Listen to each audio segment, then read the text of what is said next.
आओ बच्चों, आज दूसरी इकाई का हम घंटाकरण पाठ लेते हैं।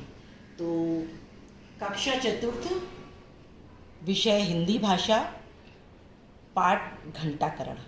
तो आइए बच्चों, हम घंटाकरण के बारे में जानकारी प्राप्त करते हैं। बच्चों, इस वीडियो को पूरा देखिएगा, तभी आपको इसका पूर्ण अर्थ प्राप्त होगा इस पाठ का। चलिए स्टार्ट करते हैं। घंटाकरण के लेखक जगत राम आर्य जी हैं। बच्चों, घंटाकरण के लेखक जगत राम आर्य जी हैं। इन्होंने इस कहानी को बड़ा ही सुंदर ढंग से प्रस्तुत किया है और इसमें उन्होंने अंधविश्वास पर कभी मत जाओ, इस पर जोर दिया है। एक नगर, कहानी का हमारा शुभारंभ होता है बच्चों। एक नगर में अफवाह फैल गई थी कि यहाँ पर एक घंटाकरण नाम का एक जो है भूत आ गया है। नगर का राजा बहुत चिंतित हो गया। भूत भगाने के लिए उसने बहुत सारे राजकुमारों को बुलाया, पंडितों को बुलाया, फायदा ना मिला और इससे उन्हें कोई फायदा ना मिला। अचानक एक बुद्धिमान मनुष्य का प्रवेश, उसका चने मांगना और बाद में घंटा बजाना बंद होना। तो बच्चों, ये कहानी का शीर्षक था। इस पर आधार पर हम आपको इसी आधार पर हम घंटाकरण कहानी अब आपको सुनाने जा रहे हैं। बच्चों, एक नगर में विशाल जंगल, एक बहुत बड़ा जंगल था। उस जंगल में यह अफवाह उड़ गई कि यहाँ पर तो कोई घंटाकरण नाम का भूत रहता है। सभी लोग परेशान हो गए। सभी लोग परेशान होने के बाद राजा के पास जाकर एक सलाह मांगने के लिए गए। राजा बहुत चिंतित हुआ। राजा ने भूत भगाने के लिए ज्योतिषी पंडित को बुलाया, दरबार लिया। अपने दरबार में ज्योतिषी पंडित को बुलाया और उनसे कहा, भाई जाओ इस जंगल में देखो कौन सा भूत आ गया है, हमारी पूरी जनता परेशान है। गए ज्योतिषी पंडित सोखा वहां पर गए और जाकर उन्होंने कुछ भी ना उन्हें पता लगे कि क्या है, वापस लौट आए। अचानक एक बुद्धिमान मनुष्य का प्रवेश होना। ये बुद्धिमान मनुष्य आया और राजा से इसका संपर्क हुआ। राजा से इसने बात की तो इस बुद्धिमान मनुष्य ने एक बार जाकर जंगल में पर्यावरण वहां पर जाकर देखा क्या हाल है। वापस लौटकर राजा के पास आया और कहने लगा राजा से, राजा जी, मुझे कुछ चने की बोरे की व्यवस्था कर दीजिए, एक चना भरा हुआ बोरा। मैं आपको बता दूंगा कि घंटा कैसे बज रहा है। राजा खुश हो गए और राजा ने यह व्यवस्था कर दी।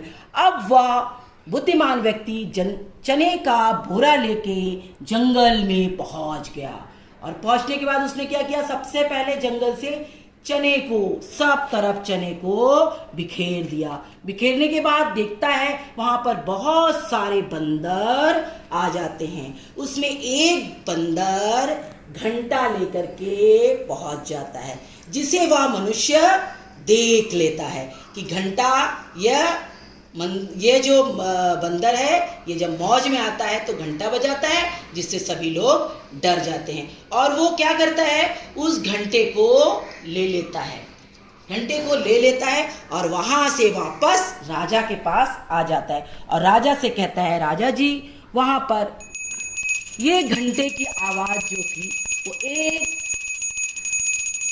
बंदर बजाता था जब वह मौज में आता था, इसीलिए सभी लोग परेशान थे।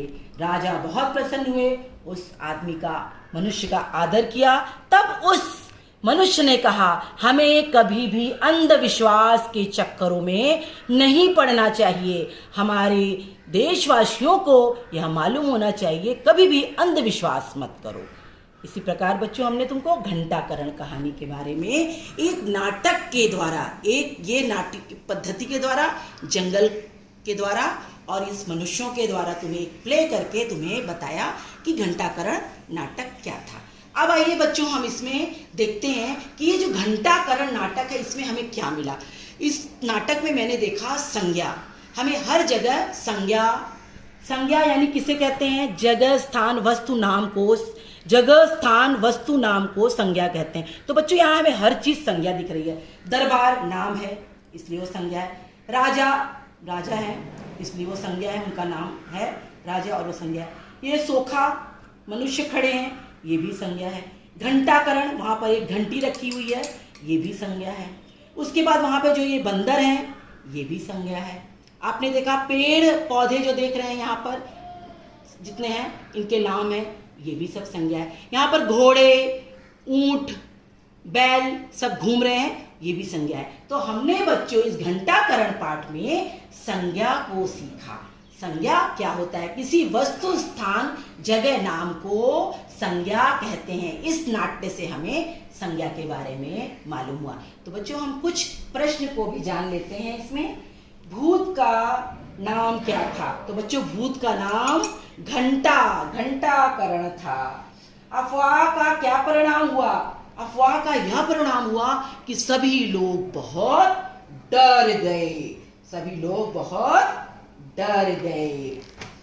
उसके बाद बच्चों घंटा किसके हाथ में था? घंटा एक बंदर के हाथ में था। बुद्धिमान मनुष्य ने लोगों की कौन सी सलाह दी? बुद्धिमान मनुष्य ने लोगों को सच्चाई परखे बिना किसी भी बात पर विश्वास करने की सलाह दी और अंधविश्वास से दूर रहने की सलाह दी। तो बच्चों हमने घंटाकरण में आज ये सीखा कि हमें अंधविश्वास के चक्कर में नहीं पड़ना चाहिए। और बच्चों अंधविश्वास के दो कविताएं दोहे बोलते हैं। ओ अंधविश्वास से मत जा प्यारे, वैज्ञानिक दृष्टिकोण प्यारे मेरे, ओ मेरे प्यारे, ओ मेरे प्यारे। ओ बिल्ली काटे रास्ता मत घबराना,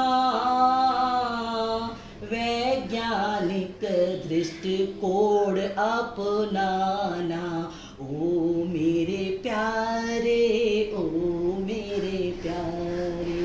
ओ पीछे कोई छीके आगे कोई छीके, तंत्र रहित है आज जमाना, ओ मेरे प्यारे, ओ मेरे प्यारे।